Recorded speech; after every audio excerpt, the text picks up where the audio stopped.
ಅಜಂತ. ಪಶ್ಚಿಮ ಘಟ್ಟದ ಸಾಲು, ಪ್ರಕೃತಿಯ ರಮಣೀಯ ದೃಶ್ಯ, ಭೂರ್ಗರೆವ ಜಲಪಾತ, ಹೀಗೆ ಮುನ್ನುಗ್ಗುತ್ತಾ ಹೋದಾಗ ಮನುಷ್ಯನ ಅತ್ಯದ್ಭುತ ಕೈಚಳಕ. ಇದು 2000 ವರ್ಷಗಳ ವಿಸ್ಮಯ ಪ್ರಪಂಚ. ಇಲ್ಲಿಗೆ ಕಾಲಿಟ್ಟಾಕ್ಷಣ ಹೊಸದೊಂದು ಪ್ರಪಂಚನೇ ನಮ್ಮ ಎದುರು ತೆರೆದುಕೊಳ್ಳುತ್ತದೆ. ದಟ್ಟ ಕಾನನದ ನಡುವೆ ಜ್ವಾಲಾಮುಖಿ ಪರ್ವತದಲ್ಲಿ ನಿರ್ಮಾಣವಾಗಿರುವಂತಹ ಅತ್ಯದ್ಭುತ ಕಲಾ ಪ್ರಪಂಚವಿದು. ಕ್ರಿಸ್ತಪೂರ್ವ 2ನೇ ಶತಮಾನದಿಂದ ಕ್ರಿಸ್ತಶಕ 8ನೇ ಶತಮಾನದವರೆಗೆ ನಿರ್ಮಿಸಲ್ಪಟ್ಟಂತಹ ಈ ಅಜಂತ ಗುಹಾಂತರ ದೇವಾಲಯಗಳು 10 ಶತಮಾನದವರೆಗೆ ಪ್ರಕೃತಿಯ ಮಡಿಲಲ್ಲಿ ಕಳೆದೇ ಹೋಗಿತ್ತು. ಈ ಕಣಿವೆಯಲ್ಲಿ ನೀರು ಮತ್ತು ಮಣ್ಣು ಗುಹೆಯನ್ನು ಮುಚ್ಚಿಬಿಟ್ಟಿತ್ತು. ಮರ ಗಿಡಗಳು ಆ ಗುಹೆಗಳನ್ನ ಕಾಣದ ಹಾಗೆ ಮಾಡಿತ್ತು. ಹೈದರಾಬಾದ್ ನಿಜಾಮರು ಹಾಗೂ ಬ್ರಿಟಿಷರ ಕಾಲದಲ್ಲಿ ಬೇಟೆಗೆ ಹೋದಂತಹ ಸಂದರ್ಭದಲ್ಲಿ ಹುಲಿಯೊಂದು ಬೇಟೆಗೆ ಸಿಗುತ್ತದೆ. ತಪ್ಪಿಸಿಕೊಂಡಂತಹ ಆ ಹುಲಿ ಗುಹೆಯೊಂದನ್ನು ಹುಕ್ಕುತ್ತದೆ. ಹುಲಿಯನ್ನ ಹಿಡಿಯಲೇಬೇಕೆನ್ನುವಂತ ಪಣ ತೊಟ್ಟಂತಹ ಜಾನ್ ಸ್ಮಿತ್ ಹಾಗೂ ಬಳಗ ಆ ಗುಹೆಯನ್ನ ಪ್ರವೇಶಿಸುತ್ತಾರೆ. ಪ್ರವೇಶಿಸಿದ ಮರುಕ್ಷಣವೇ ಅವರಿಗೊಂದು ಅದ್ಭುತ ಕಾದಿರುತ್ತದೆ. ಇಡೀ ವಿಶ್ವವೇ ನಿಬ್ಬೆರಗಾಗಿರುವಂತಹ, ಇಡೀ ಭಾರತದ ಶಿಲ್ಪಕಲೆ, ಚಿತ್ರಕಲೆ ಹಾಗೂ ಕಲಾ ನೈಪುಣ್ಯತೆಯನ್ನ ಎತ್ತಿ ಹಿಡಿಯುವಂತಹ ಅತ್ಯದ್ಭುತ ಕಲಾ ಪ್ರಪಂಚವೇ ಅಂದು ಅನ್ವೇಷಣೆಯಾಗಿರುತ್ತದೆ. ಕನಸಿನ ಪಯಣ ಹೀಗೂ ಇರುತ್ತೆ ಅಂತ ನಾನು ಅನ್ಕೊಂಡಿರಲಿಲ್ಲ. ನನ್ನ ಬಹಳ ದಿನದ ಕನಸು, ಮೋಸ್ಟ್ಲಿ ಚಿಕ್ಕ ವಯಸ್ಸಿನಿಂದ ಅಜಂತ ಎಲ್ಲೋರ ಚಿತ್ತಾರ ಶಿಲೆ ಅಂತ ಎನ್ನುವಂತಹ ಹಾಡನ್ನು ನಾವು ಕೇಳ್ಕೊಂಡು ಬೆಳೆದಿದ್ದೀವಿ. ಸೊ ಇವತ್ತು ನಾನು ಅಜಂತಾಕ್ಕೆ ಬಂದು ತಲುಪಿದ್ದೀನಿ. ಸೊ ಇದು ನನ್ನ ಡ್ರೀಮ್ ಪ್ಲೇಸ್. ನನಗೆ ಎಲ್ಲೆಲ್ಲಿ ಹೋಗಬೇಕು ಅಂತ ಆಸೆ ಇತ್ತು ಗೊತ್ತಿಲ್ಲ, ಬಟ್ ಒಂದೇ ಒಂದು ಆಸೆ ಇದ್ದಿದ್ದು ನಾನು ಈ ಅಜಂತಾಕ್ಕೆ ಭೇಟಿ ನೀಡಬೇಕಂತ. ಸೊ ಇನ್ನೊಂದು ವಿಷಯ ಏನಪ್ಪ ಅಂತ ಹೇಳಿದ್ರೆ, ನನ್ನ ಪೇಂಟಿಂಗನ್ನು ನೀವು ನೋಡಿರ್ತೀರಿ. ಸೊ ನನ್ನ ಪೇಂಟಿಂಗಲ್ಲಿ ನಾವು ಬಳಸುವಂತಹ ಬಣ್ಣದ ಶೈಲಿ, ವರ್ಮಲಿನ್ ಹ್ಯೂ ಆಗಿರ್ಬೋದು, ಎಲ್ಲೋ ಆಕಾರ ಆಗಿರ್ಬೋದು. ಸೊ ಆ ಒಂದು ಶೈಲಿಯ ಇನ್ಸ್ಪಿರೇಷನ್ ನನಗೆ ಅಜಂತ. ಸೊ ಆ ಒಂದು ರೀಸನ್ಗೆ, ಆ ಒಂದು ಪರ್ಪಸ್ಸಿಗೋಸ್ಕರ ಸೊ ಅಜಂತ ನನಗೆ ತುಂಬ ತುಂಬ ತುಂಬ ಇಂಪಾರ್ಟೆಂಟ್, ಹಾಗೂ ನಾನು ಇಲ್ಲಿಗೆ ಬರಲೇಬೇಕು ಅಂತ ಒಂದು ಹಠ ಇತ್ತು ನನಗೆ. ಸೊ ಫೈನಲಿ ನನ್ನ ಡ್ರೀಮ್ ಪ್ಲೇಸಿಗೆ ನಾನು ಬಂದಿದ್ದೇನೆ. ಸೊ ನಾನು ಮಾತ್ರ ಅಲ್ಲ, ನೀವು ನೋಡ್ಲಿ ಅಂತ ಅಜಂತನ ನಾನು ನಿಮ್ಗೆ ತೋರಿಸ್ತೇನೆ. ದಿ ಪ್ಲೇಸ್ ಆಫ್ ಮಿರಾಕಲ್ ಅಜಂತಾದ ಬಗ್ಗೆ ಚಿಕ್ಕ ವಯಸ್ಸಿಂದಲೂ ನಾವೆಲ್ಲರೂ ಕೇಳಿರ್ತೀವಿ. ಇದು famous UNESCO world heritage site ಆಗಿದೆ. ಮಹಾರಾಷ್ಟ್ರದ ಔರಂಗಾಬಾದ್ ಜಿಲ್ಲೆಯಲ್ಲಿರುವಂತಹ ಈ ಅಜಂತ ಛತ್ರಪತಿ ಸಂಭಾಜಿನಗರದಿಂದ 100 ಕಿಲೋಮೀಟರ್ ದೂರದಲ್ಲಿದೆ. ಮಂಗಳೂರಿಂದ ತಾಣೆಗೆ, ತಾಣೆಯಿಂದ ಔರಂಗಾಬಾದ್ಗೆ ಟ್ರೈನಲ್ಲಿ ಹೋಗಿದ್ವಿ. ಅಲ್ಲಿಂದ ಪ್ರೈವೇಟ್ ವೆಹಿಕಲ್ ಕೂಡ ಮಾಡ್ಕೊಂಡಿದ್ವಿ. ಬೆಳಿಗ್ಗೆ 9 ಗಂಟೆಯಿಂದ 5:30 ತನಕ ಕೇವ್ ವಿಸಿಟ್ಗೆ ಅವಕಾಶ ಇರುತ್ತೆ. ಹಾಗೆ ಮಂಡೇ ಕೇವ್ ಕ್ಲೋಸ್ ಇರುತ್ತೆ ವೀಕ್ಲಿ ಮೇಂಟೆನೆನ್ಸ್ಗೋಸ್ಕರ. ನಿಮಗೆ ಗೈಡ್ ಬೇಕಿದ್ರೆ ಗೌರ್ಮೆಂಟ್ ಇಂದ ಅಪಾಯಿಂಟ್ಮೆಂಟ್ ಆಗಿರುವಂತಹ ಗೈಡ್ ನಿಮಗೆ ಸಿಗ್ತಾರೆ. ಅವರ ಪ್ರೈಸ್ ಅನ್ನ ನೀವು ಇಲ್ಲಿ ನೋಡಬಹುದು. ಗೈಡ್ ಜೊತೆ ಹೋಗಿನೇ ವಿಸಿಟ್ ಮಾಡಿದ್ರೆ ತುಂಬಾನೇ ಬೆಸ್ಟ್ ಫೀಲಿಂಗ್ ಅಂತ ನಾನು ಹೇಳ್ತೀನಿ. ಎಂಟ್ರಿ ಗೇಟ್ ಹತ್ರನೇ ಟಿಕೆಟ್ ಕೌಂಟರ್ ಇದೆ. 40 ರೂಪಾಯಿ ಇಂಡಿಯನ್ ಪರ್ಸನ್ ಗೆ, and for NRI it's 600 rupees. Video camera ಇದ್ರೆ 25 ರೂಪಾಯಿ ಎಕ್ಸ್ಟ್ರಾ ಪೇಮೆಂಟ್ ಮಾಡಬೇಕಾಗುತ್ತೆ. ಬಟ್ ಎಲ್ಲ ಗುಹೆಗಳಲ್ಲೂ ಕೂಡ ವಿಡಿಯೋಗ್ರಫಿಗೆ ಅವಕಾಶ ಇರಲ್ಲ. ಮಳೆಗಾಲದಲ್ಲಿ ಅಜಂತನ ನೋಡೋ ಮಜಾನೇ ಬೇರೆ ಆಗಿರುತ್ತೆ. ನಾನಂತೂ ಪರ್ಫೆಕ್ಟ್ ಟೈಮಲ್ಲಿ ವಿಸಿಟ್ ಮಾಡಿದೀನಿ ಅಂತ ಅನ್ಕೊಂತೀನಿ. ಎಲ್ಲಾ ಕೈ ವಿಸಿಟ್ ಮಾಡಕ್ಕೆ ಮಿನಿಮಮ್ 4 ರಿಂದ 5 ಗಂಟೆ ಬೇಕೇ ಬೇಕಾಗುತ್ತೆ. ಅದ್ಬಿಟ್ಟು ಅಲ್ಲಿರುವಂತಹ ವ್ಯೂ ಪಾಯಿಂಟ್, ಹಾಗೆ ಫಸ್ಟ್ ಟೈಮ್ ಜಾನ್ ಸ್ಮಿತ್ ಅಜಂತನ ಅನ್ವೇಷಣೆ ಮಾಡಿದಂತಹ ಸ್ಥಳಕ್ಕೆ ಹೋಗಿ ಬರೋದಕ್ಕೆ ಮಿನಿಮಮ್ 1 ದಿನನಾದ್ರೂ ಬೇಕಾಗತ್ತೆ. ಆಗ್ಲೇ ಹೇಳ್ದಂಗೆ ಗೈಡ್ ಜೊತೆ ಹೋದ್ರೆ ನಿಮ್ಗೆ ಕಂಪ್ಲೀಟ್ ಆಗಿರುವಂತಹ ಮಾಹಿತಿ ಸಿಗೋದು, ಇಲ್ಲ ಅಂದ್ರೆ ಹೋಗಿದ್ದು ವ್ಯರ್ಥನೂ ಆಗ್ಬಹುದು. ಅಜಂತ ಪ್ರಯಾಣದ ವೇಳೆ ಒಂದು ಧಾರಾಕಾರ ಮಳೆ, ಅಲ್ಲಿ ನೋಡ್ಬೋದು. ಹಾಗೆ ಹೇಗೆ ಕಾಣ್ತಿತ್ತು, ಈಗ ಫುಲ್ ಜಲಾವೃತವಾಗಿದೆ.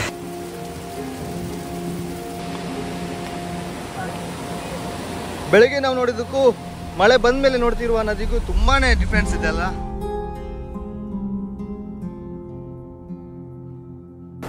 ನೀವಿಲ್ಲಿ ನೋಡ್ಬೋದು, ಈ ಅಜಂತ ಇರುವಂಥದ್ದು ಇದೇ ಒಂದು ಬೆಟ್ಟದ ಕಣಿವೆ ಪ್ರದೇಶದಲ್ಲಿ.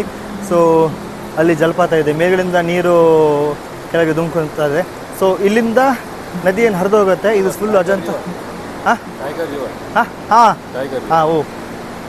ಸೊ ಇಲ್ಲಿಂದ ಹರಿಯುವಂತಹ ನೀರು ಈ ಅಜಂತ ಕೋಟೆಯನ್ನು ಅಥವಾ ಬಿಲ್ಡಿಂಗನ್ನು ಕಂಟಿನ್ಯೂ ಆಗಿ ಸುತ್ತುವರಿತದೆ. ಸೊ ಇಲ್ಲೇನು ಮಾಡ್ತಾರೆ ಅಂದರೆ, ಅಜಂತಾಗೆ ನಾವು ಇಲ್ಲಿ ಕೆತ್ತನೆ ಮಾಡಿದಾರಲ್ಲ, ಅದ್ರ ಮೇಲೆ ಅವೇ ಮಣ್ಣು ಅಥವಾ ಮಣ್ಣುಗಳನ್ನು ಬಳಸಿ ಲೇಪನ ಮಾಡಿ ಅದಾದಮೇಲೆ ಅವರು ಚಿತ್ರಗಳನ್ನು ಮಾಡ್ತಾರೆ. ಅಂದರೆ ಇವಾಗೇನು ಗಾರೆ ಕೆಲಸ ಅಥವಾ ಮಾಡ್ತಾರಲ್ಲ, ಸೊ ಅದು ಇವಾಗಲಿಂದ ಅಂತಲ್ಲ, ಇದು 2000 ವರ್ಷಗಳ ಹಿಂದಿಂದನೂ ಅದನ್ನು ಮಾಡಿಕೊಂಡು ಅವರು ಬಂದಿದ್ದಾರೆ ಅಂತ ಇಲ್ಲಿಯ ಗೈಡ್ ನಮಗೆ ತಿಳಿಸಿದ್ರು. ಸೊ ಅವಾಗಿನ ಪೇಂಟಿಂಗ್ ಇವತ್ತಿನವರೆಗೂ ಇದೆ ಅಂತ ಹೇಳಿದ್ರೆ ಅವರು, ಅದು ಕೂಡ ನ್ಯಾಚುರಲ್. ಇವಾಗೇನು ಪೇಂಟಿಂಗ್ಗಳು ಸಿಗುತ್ತೆ, ಬಟ್ ಆವಾಗ ನ್ಯಾಚುರಲ್ ಪೇಂಟಿಂಗನ್ನು ಬಳಸ್ಕೊಂಡು ಅವರು ಕೈಯಾರೆ ಅವ್ರು ಮಾಡ್ತಿದ್ರು. ಅಂದರೆ ಅಲ್ಲಲ್ಲಿ ಗುಂಡಿಗಳಿದ್ದಾವೆ, ಪೇಂಟಿಂಗನ್ನು ಅಥವಾ ಕಲ್ಲುಗಳನ್ನು ಪುಡಿ ಮಾಡಿ ನೀರು ಬಳಸಿ ಅದಕ್ಕೆ ಆಯಿಲೆಲ್ಲ ಹಾಕಿ ಮಾಡುವಂಥದ್ದು. ಸೊ ತುಂಬ ತುಂಬ ಖುಷಿ ಆಯಿತು, ಇನ್ಸ್ಪೈರ್ ಆಯಿತು ನಮಗೆ. ಅದರಿಂದ ಹೋಗೋಕ್ಕೆ ಮನಸ್ಸೇ ಬರ್ತಿಲ್ಲ. ವಿಶ್ವ ಪಾರಂಪರಿಕ ಸ್ಥಳಗಳ ಪಟ್ಟಿಯಲ್ಲಿ ಸೇರಿರುವಂತಹ ನಮ್ಮ ಅಜಂತ ಭಾರತೀಯರ ಆತ್ಮವಿಶ್ವಾಸವೆಂದ್ರೆ ತಪ್ಪೇ ಆಗಲಾರದು. ಇವಾಗ 2024ರಲ್ಲೇ ಕಲೆ ಅಂತ ಹೇಳಿದ್ರೆ ನಮ್ಮ ಜನರು ಮೂಗು ಮುರಿಯೋರಿದ್ದಾರೆ. ಅಪ್ರತಿಮ ಶಿಲ್ಪಗಳು, ಕಲಾ ಚತುರರು, ಚಿತ್ರಕಾರರು, ಹಾಗೆ ಇಂತಹ ಅದ್ಭುತವನ್ನು ನಮ್ಮ ಭಾರತಕ್ಕೆ ಕೊಟ್ಟಂತಹ ಎಲ್ಲಾ ಪೂರ್ವಜರಿಗೂ ನಾನು ವಂದನೆಗಳನ್ನು ಸಲ್ಲಿಸಲೇಬೇಕಾಗತ್ತೆ. ಹೀಗೆ ಅಜಂತಾದ ಅನ್ವೇಷಣೆ ಆದಾಗ ಅದನ್ನು ಒಪ್ಕೊಳ್ಳಿಕ್ಕೆ ಜನರು ರೆಡಿಯಾಗಿರ್ಲಿಲ್ಲಂತೆ. ಮುಖ್ಯವಾಗಿ ನಮ್ಮನ್ನ ಅಥವಾ ನಮ್ಮ ದೇಶವನ್ನ ಆಳ್ತಿದ್ದಂತಹ ಬ್ರಿಟಿಷರು. ಈ ಅಜಂತಾ ಗುಹೆಗಳು ಮಾನವ ನಿರ್ಮಿತ ಅತ್ಯುನ್ನತದ ಪಟ್ಟಿಯಲ್ಲಿ ಸೇರ್ತವೆ ಅನ್ನುವಂಥದ್ದನ್ನ ಅವರು ನಂಬಲಿಕ್ಕೆ ಸಾಧ್ಯವೇ ಇರಲಿಲ್ಲ. ಇವಾಗ್ಲೂ ಅವ್ರು ನಂಬ್ತಾ ಇಲ್ಲ. ಯಾವುದೋ ಅನ್ಯಗ್ರಹ ಜೀವಿನೋ ಅಥವಾ ದೇವರು ಮಾಡಿದಾರೆ ಅಂತ ಅವರು ಊಹಿಸ್ತಾರೆ ಇದನ್ನ. ಅದಕ್ಕೆ ನಾ ಹೇಳ್ತಿರೋದು, ನಮ್ಮ ಭಾರತೀಯರ ಬುದ್ಧಿವಂತಿಕೆ ಕೈ ಚಳಕ ನಮ್ಮ ಭಾರತದ ಎಲ್ಲರೂ ನೋಡ್ಬೇಕು ಅಂತ ನಾ ಹೇಳ್ತಿರೋದು. ಒಬ್ಬ ನೊಂದ ಮನಸ್ಸಿನ ಹೃದಯವನ್ನ ನೊಂದವರೇ ಬಲ್ಲರು ಅಂತ ಹೇಳ್ತಾರೆ. ಆ್ಯಂಡ್ ಕಲಾವಿದನ ಖುಷಿ, ಸೊ ಅಜಂತಾಗಿ ಬಂದು ಆಗಿರುವಂತಹ ಖುಷಿನ ಕೇವಲ ಒಬ್ಬ ಅಜಂತಾಗಿ ಬರಬೇಕು ಅಥವಾ ಬಂದು ಹೋಗಿರುವಂತಹ ಒಬ್ಬ ಕಲಾವಿದನಿಗೆ ಮಾತ್ರ ಗೊತ್ತಾಗ್ಬೋದು ಅಂತ ನಾನು ಅನ್ಕೊಂತೀನಿ. ಕ್ರಿಸ್ತಪೂರ್ವ 2ನೇ ಶತಮಾನದಿಂದ ಕ್ರಿಸ್ತಶಕ 8ನೇ ಶತಮಾನದವರೆಗೆ ನಮ್ಮ ಅಜಂತಾ ಗುಹಾಂತರ ದೇವಾಲಯಗಳ ನಿರ್ಮಾಣವಾಗುತ್ತೆ. ಶಾತವಾಹನರು, ವಕಾಟಕರು, ಚಾಲುಕ್ಯರು, ರಾಷ್ಟ್ರಕೂಟರು, ಹೀಗೆ ಮುಖ್ಯವಾಗಿ ಇವರೆಲ್ಲರೂ ನಮ್ಮ ಕನ್ನಡಿಗರಾಗಿದ್ರು ಅನ್ನೋದಕ್ಕೆ ನನಗೆ ತುಂಬಾ ಖುಷಿ ಆಗುತ್ತೆ. ಯಾಕಂದ್ರೆ ಇಂತಹ ಕೆತ್ತನೆಗಳನ್ನು ನಾವು ಬಾದಾಮಿ, ಐಹೊಳೆ, ಪಟ್ಟದಕಲ್ಲಲ್ಲಿ ಕೂಡ ನಾವು ನೋಡ್ಬೋದು. ಸೊ ತುಂಬಾ ಪ್ರೌಡ್ ಫೀಲ್ ಆಗುತ್ತೆ ನಮಗೆ. ಅಂದ್ರೆ ನಾನು ಒಬ್ಬರ ಹತ್ರ ಇಲ್ಲಿ ಕೇಳಿದೆ, ಅವ್ರಿಗೆ ಇಂತಹ ಸ್ಥಳ ಹೇಗಿದೆ ಅಥವಾ ಎಲ್ಲಿದೆ ಅಂತ ಹೇಗೆ ಗೊತ್ತಾಯ್ತು ಅಂತ. ಸೊ ಅವರೊಬ್ರು ಹೇಳಿದ್ರು, ಧ್ಯಾನಕ್ಕೆ ಅಷ್ಟೊಂದು ಪವರ್ಫುಲ್ ಇದೆ. ಅಂದ್ರೆ ಅವರು ಧ್ಯಾನದ ಮೂಲಕನೇ ಇಡೀ ಪ್ರಪಂಚದ ಪರ್ಯಟನೆ ಮಾಡ್ತಾ ಇದ್ರು. ಸೊ ಇಂತಹ ಸ್ಥಳಗಳನ್ನ ಕಂಡುಹಿಡಿದು ಅವರಿಗೆ ದೊಡ್ಡ ವಿಷಯ ಆಗಿಲ್ಲ ಅಂತ. ಅದಲ್ಲದೆ ಇದು ಜ್ವಾಲಾಮುಖಿ ಇರುವಂತಹ ಕಡಿಮೆ ಪ್ರದೇಶ. ಈ ಕಲ್ಲೊಳಗೆ ಜ್ವಾಲಾಮುಖಿ ಬರ್ತಾ ಇತ್ತು. ಸೊ ಅಂದಿನ ಕಾಲದ ಜನರು, ನಮ್ಮ ಭಾರತೀಯರು, ಜ್ವಾಲಾಮುಖಿಯನ್ನ ತಣ್ಣಗಾಗಿಸುವಂತಹ ತಂತ್ರಜ್ಞಾನವನ್ನ ಅವರು ತಿಳ್ಕೊಂಡಿದ್ರು ಅನ್ನುವಂಥದ್ದು ತುಂಬಾ ದೊಡ್ಡ ವಿಷಯ. ಇನ್ನೂ ಕೂಡ ಅಜಂತಾದ ಗುಹೆಗಳಲ್ಲಿ ಜ್ವಾಲಾಮುಖಿ ತಣ್ಣಗಾಗಿರುವಂತಹದ್ದು ಅಥವಾ ಹೊಗೆ ಆಡಿರುವಂತಹದನ್ನ ನಾವು ಕಾಣಬಹುದು. ಒಂದು ದೊಡ್ಡ ಬಂಡೆಯನ್ನು ಕೊರೆದು ಆ ಬಂಡೆಯಲ್ಲಿ ಗುಹೆಯನ್ನ ಮಾಡಿ, ಕೆತ್ತನೆ ಮಾಡಿ, ಚಿತ್ರ ರಚಿಸಿ ಬಣ್ಣ ಹಚ್ಚೋದಂತ ಹೇಳಿದ್ರೆ ಸುಲಭದ ಮಾತಲ್ಲ ಅದು.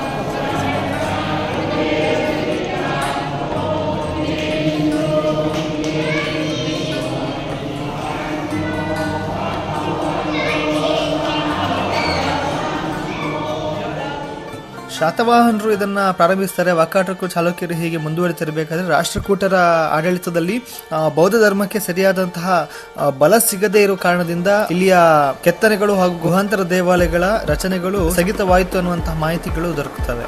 ಬೌದ್ಧ ಧರ್ಮಕ್ಕೆ ರಾಜಾಶ್ರಯ ಅಂದಿನ ಕಾಲದಲ್ಲಿ ಸಿಕ್ಕಿದ್ರೆ ಇಂದಿನವರೆಗೂ ಇದರದ ಅದ್ಭುತನ ಹೇಗಿರ್ಬೋದಿತ್ತು ಅನ್ನುವಂತಹ ಊಹೆ ನಂದು. ಕೆಲವೊಂದು ಪೊಲಿಟಿಕ್ಸ್ ಹಾಗೂ ವಿರೋಧದ ನಡುವೆ ಈ ಕೆತ್ತನೆ ಕಾರ್ಯಗಳು ಸ್ಟಾಪ್ ಆಯಿತು ಅನ್ನುವಂತಹ ಮಾಹಿತಿಯು ತುಂಬಾನೇ ಕೇಳಿ ಬರ್ತದೆ.